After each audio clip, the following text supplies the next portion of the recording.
guys? It's your boy Ronnie from Ryan Fishing, and today we're going to be talking about fishing on a windy day. There's only a handful of baits I go to when fishing on a windy day, and where my mind first goes when fishing on a windy day is get it out, the chatterbait.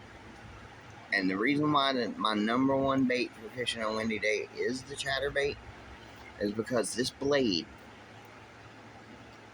makes noise under the water. Now you got to understand, if you're a beginning fisherman and you really don't know a lot about the species you're going after, bass or any fish on a windy day, the underneath the water, it's really loud. They have a specific type of hearing and it makes it really loud. So a silent bait like a jig or a soft plastic worm or something like that, it may work hit or miss, but your money's going to be on something that makes noise, something that stands out, especially in the fall as we're getting ready to go into winter. And the chatterbait is a very versatile bait.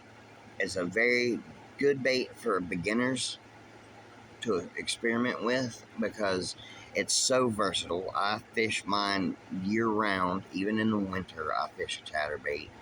I just fish it slower. But I did a whole segment on chatterbaits explaining how to use them.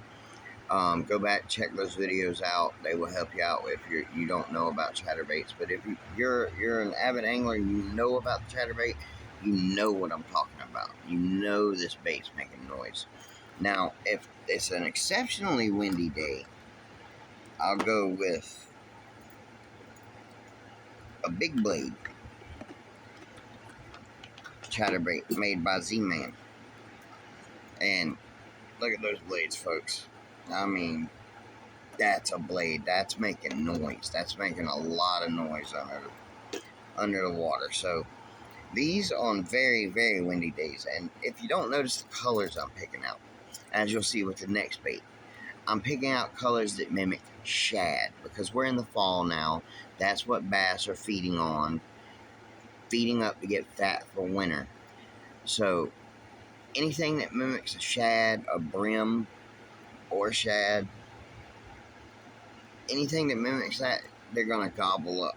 And that brings me to my second bait on a windy day.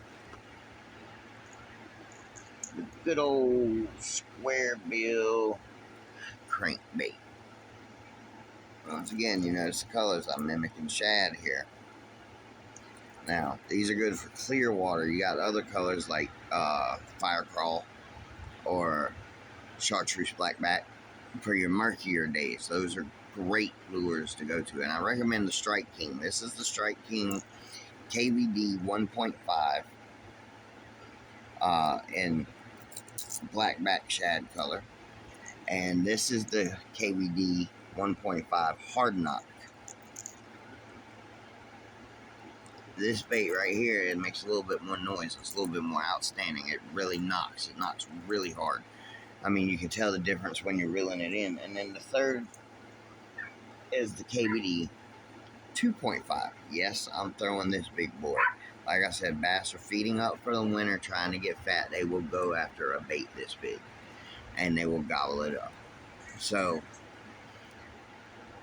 now what's your approach? What you're going to want to do on a windy day is you're going to want to work with the wind. Especially if you're using bait casters or if you're using open face and you want a little bit more distance on your cast, throw with the wind. Let the wind carry this chatterbait. Make long casts because the longer you have it out there, the longer you're in the strike zone. So make long casts on, and I recommend for both baits a 7-foot medium heavy action rod, just like this one right here. Medium heavy action rod, because you're going to want to get as much distance as you can out there. And on your retrieves, just a medium to every once in a while rip it. You know, make that fish zoom through the water. But a medium retrieve, a medium fast retrieve is the best retrieve to use. It makes the bass think that they're going to get an easy meal and they just gobble them up. Same with the chatterbait. You're going to want to use a 7-foot medium heavy action rod, and you're going to want to make super long casts past your target zone, and then reel it back into your target zone. And the farther you throw it, the longer you're in the strike zone. The plain and simple, that's just the best way to look at it. The farther you throw it, the longer you're in the strike zone. Because as long as that lure's in the water, unless it's right up at you, you are in the strike zone.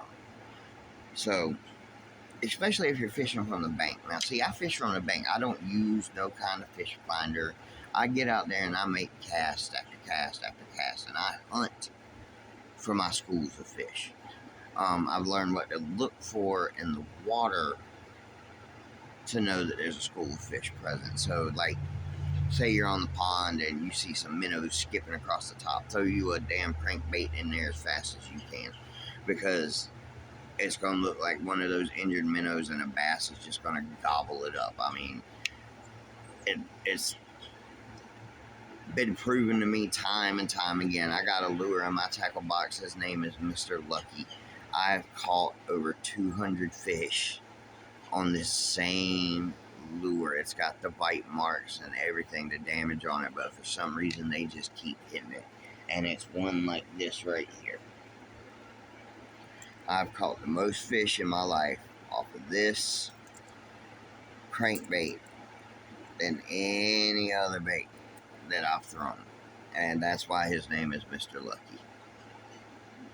So, we've discussed rod, we've discussed the lures. Let's talk about line.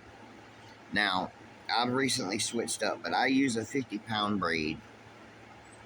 That's all I use. I don't use fluorocarbon. If you use fluorocarbon and you like fluorocarbon, you get results for fluorocarbon, by all means, use it. You know, it all depends on your style of fishing, your way of doing things, the way you feel most confident. That's the trick to fishing, is just being confident in what you're throwing, happy with what you're throwing. Don't throw anything where you're second guessing yourself. So I throw 50-pound braid. Now, I found a super thin 50-pound braid. Look at this, guys. Yeah, look how thin that is. That's spider wire, Super 8 braided line in 50 pound. And this, on this rod, is a little bit thinner. Look at that. This is spider wire easy braid braided line in 50 pound. And you could get a 300-yard spool. If you're a Walmart shopper like I am, you want that 300-yard spool because you don't want to have to buy line all the time. So that's the line, that's the rod. That's pretty much the video, guys. So y'all get out there, y'all try some of these tactics, and let's keep fishing, guys.